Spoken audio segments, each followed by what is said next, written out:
What's up guys? Boss Joms TV nga pala. Yan guys, meron na naman tayong nagte-trending ngayon or magte-trending pa lang kapag napanood ko itong video na to, no? Itong video na panonoorin natin guys is maraming makaka-relate dito. Yung mga lalo-lalo na guys, yung mga walang mga parking lot, yung mga walang magparadahan na kanilang mga motor, na mga sasakyan. Panoorin natin guys, no, yung kanilang sagutan kung sino nga ba yung tama at mali, no, sa nangyari na to. Let's go. Harang na harang dito sa gate. Harang na harang. Harang na harang sa gate. Dito yung motor. Sige, ay talaga te, hindi ako natatakot. Dito yung motor, di ba? Wala akong natakot sa'yo, kinakausap ka, tinanong ko sa'yo kung nung Te! sinabi mo. Te, manahimik ka muna. Bakit kayo yung galit? Kayo yung sumugod eh. Kayo yung galit. Kayo yung nakiparada dito sa mismong gate sa harap. Nagparada sa harap ng gate. Harap na harap. Ano naman? Kung kami yung bago dito, kami yung nasa tama. Kami yung nasa tama, te. Kami yung nasa tama eh. Kayo nakipark eh. Te, bago lang nakipark. Be, Kami nga yung bago. Alam niyo pala may nakatirang bago kami dito, no? Oh. Bago lang sa lugar. Bakit kayo magpapark dyan? Kasi walang pumupuna sa inyo? Walang pumupuna sa inyo dito? Tinanggal naman daw agad. Tinanggal agad. Kaya nga natumbay ang motor kasi walang tumanggal. May sinabihan ka. Kaya nga natumbay ang motor.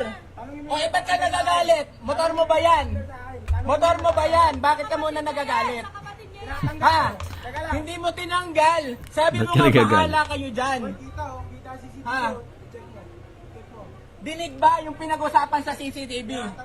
Dinig ba yung pinag-usapan sa CCTV? Ha?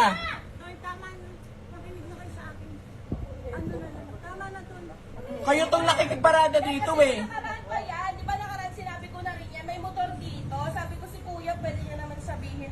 Pinalagbag niya. Pag tumaan na. Nasaan yung may-ari ng motor? Pwede nga sabihin, nasaan yung may-ari ng motor? Alam niyo na pala eh. Alam niyo na pala nung nakaraan eh. Bakit nagpark ka Hindi ulit? amin yun. Ayun nga. Hindi amin yun. Ngayon hindi ko naman alam na nandito. Kaya di ba lumapit ako sa... Kaya nga bakit ginagawa nyo yan? Bibili-bili kayo ng motor, wala naman kayong parking, sa iba kayo makikiparking. Kailangan ko mag-iskandalo ng ganyan. Ginagawa nyo rin eh. Hindi. Ginagawa Tapang nyo din rin, yung ano, no? Ginagawa nyo rin. Hindi. Doon tayo sa Yung topic. isa. Bakit kayo bumili ng motor? Wala naman kayong parada, wala kayong garahe. Alam nga, nandito. Bakit nga bumili kayo ng motor? Kayo yung sumugod oh. Kayo yung sumugod. Tapos nagbabanta kayo? Matapang kami kasi nasa tama kami, te. Taas ka ba? Ano Ay, ano sabi? Tatandaan yung mukha ko. Tatandaan yung mukha ko. Anong ibig sabihin nun? Talaga! Talaga, te. Nakabidyo kayo ngayon. Anong gagawin nyo? Ito yung nagbabanta sa amin, no? Ay, talaga. Talaga, akala nyo wala kaming kilala sa barangay? Ay, talaga, te. Talaga, marami mag-uusap tayo, maghaharap tayo. Babanta pa kayo? Magbabanta pa kayo? dito? Bakit kayo bibili ng motor, wala naman pala kayong garahe? Pwede mo sabihin. Bakit nga kayo bibili ng motor, wala kayong garahe? Malamang pag binuksan to, tataob talaga. Sisigaw kami dito, nakakulong kami. Sisigaw kami dito. Hindi nga namin kilala. Hindi nga namin kilala kung sino yung may-ari ng motor. Bago lang. Tao rito? Abnormal ka ba? Wala kang dumadaan. Parehas may mali dito sa dalawang to guys. Nasaan? Ayan, may tubig. Nakakulong kami. Paliwanag natin mamaya. Kung kilala nila yun, malay namin kung kilala nila yun. Taka mo rin. Taka mo rin. Tangina na, Taka mo rin. ano pa? Ang pangit. Ay talaga, kupal talaga ako sa mga squatter na kagaya mo. Talaga, wala kang motor, wala kang Kupal yan, ayan. Kupal talaga ako sa mga katulad mo. Galit na si ate, kaninang kalmado. Tapos wala palang garahe. Ha? Nasa squatter. Galit na eh. Ano naman? Ano naman? Hindi pa Parehas may mali to. Kilos ka ng squatter. Kaya hindi umaasenso yung buhay nyo eh. Kaya hindi umaasenso yung buhay nyo eh. Squatter ka na, kikilos ka pang squatter. Normal. So yung nga guys, napanood na nga natin yung video. So napansin lang naman natin, 'di ba? Parehas lang naman silang parang parehas silang may mali. Kasi parehas nga sila nagagalit, kinain na sila ng sistema, kumbaga. Una-una guys, syempre, kasalanan talaga nito guys nung nagpa-parking, 'di ba? Dahil hindi naman magkakaroon ng ganyang away kung meron siyang matinong parkingan. Sa madaling salita guys, marami naman pwedeng pagparkingan, bakit pa doon sa may harap ng gate, 'di ba? So yun nga, lalabas siguro tong lalaki, gusto niya lang lumabas ng bahay, hindi sila makalabas. Then ang problema pa dito guys, dahil nga bago lang sila dito sa may area nila, wala sila mapagtanungan kung sino nga ba yung may-ari nitong motor. So ang nangyari nga, binuksan nitong lalaki, pagbukas niya, natumba na nga yung motor, no? So doon na nga nag-start guys yung kanilang pag-aaway. Siguro may nakakita, sinumbong, pagkasumbong yun na, tumba na nga yung motor, no? Then ang kinagagalit nga rin dito guys nung lalaki, pinagbabantaan nga daw siya.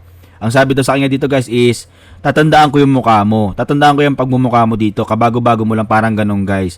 Which is, madalas naman yun nangyayari, no? Kapag may mga bago, tapos parang nasa ganitong lugar, yung parang sabihin natin squatter, madalas talagang sinasabi guys ng mga may kaaway ka is, tatandaan ko yung pagmumukha mo. Yung parang may pagbabanta, di ba?